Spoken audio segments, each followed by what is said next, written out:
Salut les amis, c'est Vincent, vous êtes sur Vincent Quête, bienvenue pour un tout nouveau question de culture. Je vous parle aujourd'hui du Téléthon, vous le voyez, c'est écrit ici, et je l'ai même ici en pins. C'est le week-end prochain à la télé et dans toute la France avec des animations près de chez vous. Il y en a plus de 10 000, alors vous n'avez aucune excuse. Les 3 et 4 décembre, donc on compte sur votre mobilisation et votre générosité. Comme tous les premiers week-ends de décembre, plus de 200 000 bénévoles se mobilisent, tout comme les 70 entreprises partenaires du Téléthon et leurs 300 000 salariés, auxquels on rajoute évidemment les 600 personnes qui travaillent aux 30 heures de direct à la télévision. C'est juste énorme comme événement. En chiffres, le Téléthon, c'est 3% des dons annuels des Français. Alors un chiffre sur 100 € que vous donnez, les chiffres de date de 2019, presque 42 € sont utilisés pour la recherche et 35 € pour aider les malades. En fait, c'est un peu moins de 80% de vos dons qui servent à lutter contre la maladie en finançant des thérapies innovantes, des essais cliniques, des chercheurs et des programmes qui ont donné déjà des résultats. Avant, le Téléthon, et pendant longtemps, c'était financer la recherche. Aujourd'hui, c'est aussi trouver des médicaments avec une multiplication des essais cliniques depuis 2013. Chaque euro est, vous le comprenez, très important. Mais vous vous en doutez, toutes les infos que je viens de vous donner dans cette présentation, eh bien, elles ne sont pas dans les questions qui arrivent, mais vous allez encore apprendre plein de choses, je vous le promets.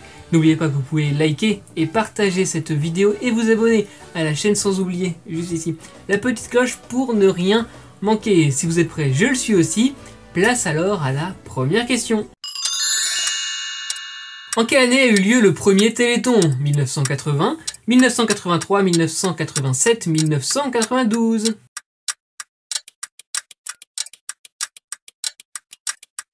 Wow. Alors, ça existe depuis quand le Téléthon? Cette année, c'est la 35e édition. Le premier Téléthon, c'était donc en 1987, le 4 décembre 87 pour être précis.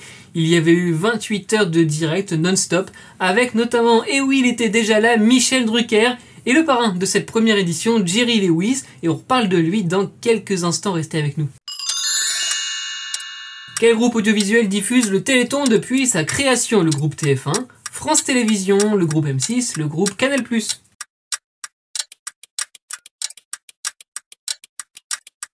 Wow. Depuis 1987, c'est le même groupe qui produit et diffuse le Téléthon. La question n'est alors pas très compliquée, car vous savez sur quelle chaîne on voit l'événement chaque année. C'est bien France Télévisions qui diffuse le Téléthon sur France 2 et sur France 3, même parfois sur France 4, France 5 et l'ancienne chaîne France O. C'est donc tout le groupe public qui se mobilise pour le Téléthon.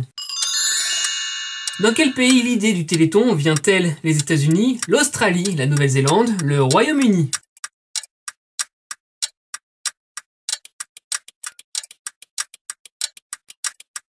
Wow. Je vous parlais du comédien Jerry Lewis dans la première question. Il était le parrain en 1987 de la première édition du Téléthon en France, car lui aussi a organisé un marathon télévisuel, et ce, dès 1966 aux États-Unis. C'était la réponse attendue de l'autre côté de l'Atlantique.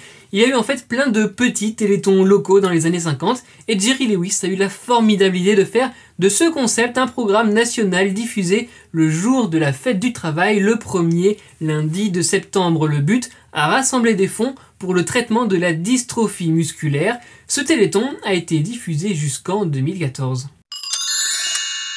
Quel est le record arrondi de promesses de dons en fin d'émission? 110 millions d'euros, 108 millions d'euros, 104 millions d'euros, 101 millions d'euros.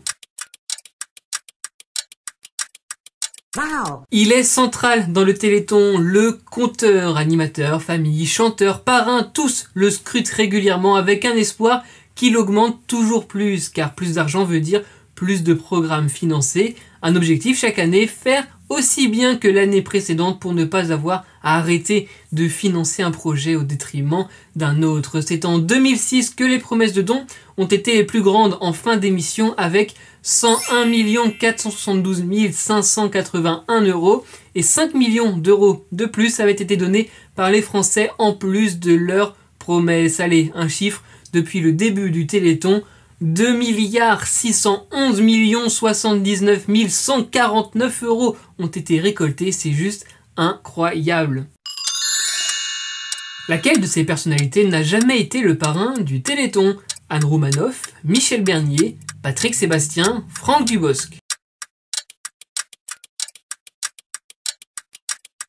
Wow. Je vous parlais il y a un instant du conteur, mais lui aussi est central dans le Téléthon à la télévision. Le parrain ou la marraine, chaque année, une personnalité du showbiz, je vais dire, incarne la mobilisation. Chanteurs, acteurs, humoristes, comédiens, présentateurs, bref, ils ont été nombreux à ce poste, plusieurs fois même pour certains.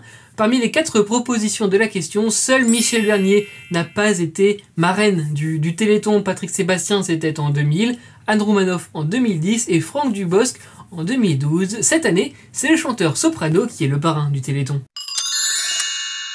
Le Téléthon est organisé par l'Association française des malades, médecins, myopathie, médias.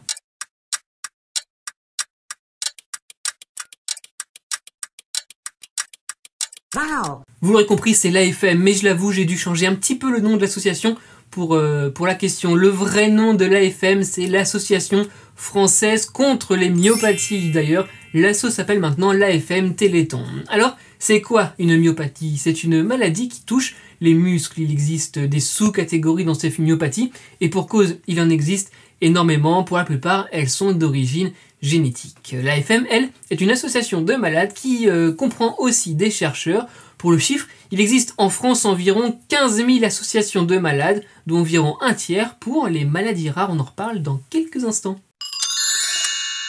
Quel est le célèbre numéro du Téléthon? Le 36-37, le 36-80, le 36-32, le 32-43.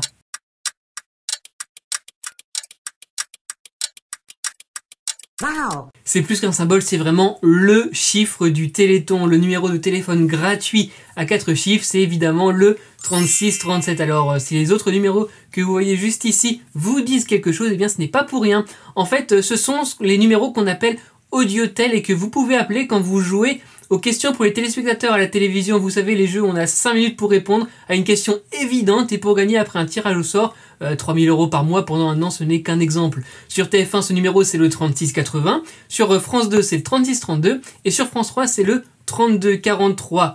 Je vous le rappelle, ce sont des numéros surtaxés, à la différence, lui, du 36-37, qui est totalement gratuit pour le Téléthon. Quelle animatrice est aux commandes du Téléthon depuis 1998?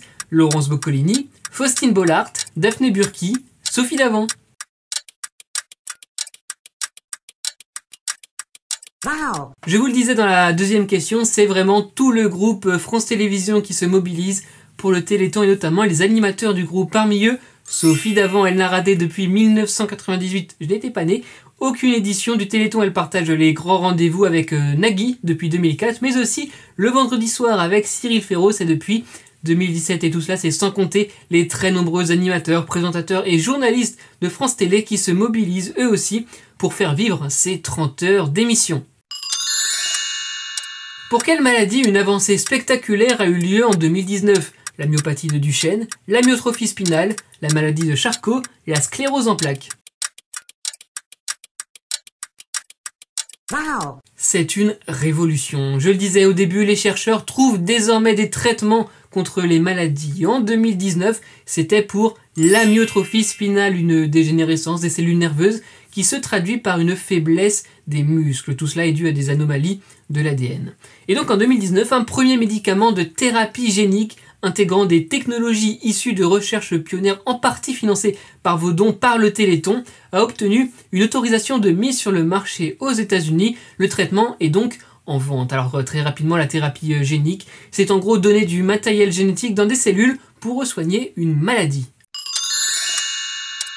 Une maladie rare atteint une personne sur 500, 1000, 2000, 3000.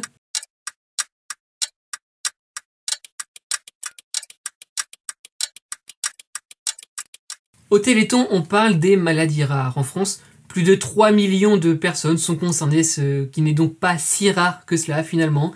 7000 maladies rares sont connues aujourd'hui. On dit d'une maladie justement qu'elle est rare quand elle atteint une personne sur 2000, soit 0,05% des gens. Et c'est donc la fin de ce question de culture consacré au Téléthon. Les amis, soyez au rendez-vous le week-end prochain sur France Télévisions et près de chez vous. Mobilisons-nous pour le Téléthon 2021, faisons grimper le compteur. Les chercheurs, les familles, les malades, tous ont besoin de notre soutien. Vous le savez, 3637 au téléphone, téléthon.fr sur internet et même par SMS en envoyant don DON au 92 007 pour un don de 10 €. L'an dernier, en 2020, le compteur s'était arrêté à la fin de l'émission à 58 millions d'euros, mais c'était 77 millions d'euros qui avaient finalement été récoltés. Le but cette année est évidemment de faire mieux. Merci à tous d'être restés jusqu'au bout de cette vidéo. On s'abonne, on like, on partage cette vidéo et toutes les autres présentes sur la chaîne. Je vous retrouve chaque semaine avec des vidéos inédites sur Vincent Quête, j'espère que vous serez là. Sur les réseaux sociaux, c'est évidemment @VincentQuête, on se parle quand vous voulez. A bientôt pour un nouvel épisode de Questions de Culture et surtout n'oubliez pas, on compte sur vous, soyez heureux, restez curieux.